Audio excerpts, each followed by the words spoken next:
Aktrisa Feruza Normatova o'zining ijtimoiy tarmoqdagi Instagram sahifasida turmush o'rtog'i bilan ajralganligini ma'lum qildi.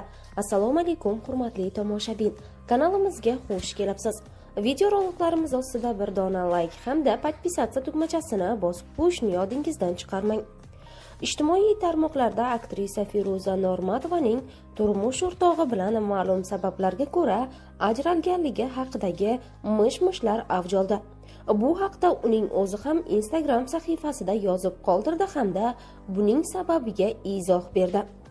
Mashallah, to'yimizdan beri hech bunaqa uzoq masofaga ayrilmagan edik.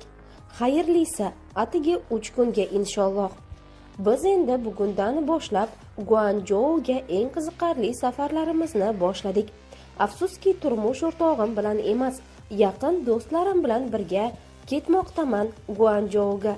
Ular bilan bormaganligimning ma'lum sabablari bor. Biz ish hamda ajoyib kontentlar olish uchun bormoqdamiz deya aytib o'tgan Feruza Normatova. Shuningdek, u o'zining Instagram profiliga turmush o'rtog'i bilan xayrlashayotgani aks etgan videoni post sifatida joylagan. Ijtimoiy tarmoq foydalanuvchilari hamda Feruza Normatovaning muxlislari tomonidan ushbu post iliq kutib olingan. Avvalroq bo'lsa, Feruza Normatova ijtimoiy tarmoqlarda o'ziga qarata aytilayotgan haqoratli hamda tuhmat gaplarga javoban ushbu so'zlarni aytib o'tgan edi. Meni xarakterimni bilasizlar, tegmaganga tegmayman. Kimga baxt tilagan bo'lsam, chin dildan tilaganman. Hech kimni hayotini buzmadim. Ajrashgan vaqtida yo'q edim. Erimga tekkan bo'lsam, ajrim ayb emas. Hamma ham adashadi deb haqiqatlarni bilib tekkanman.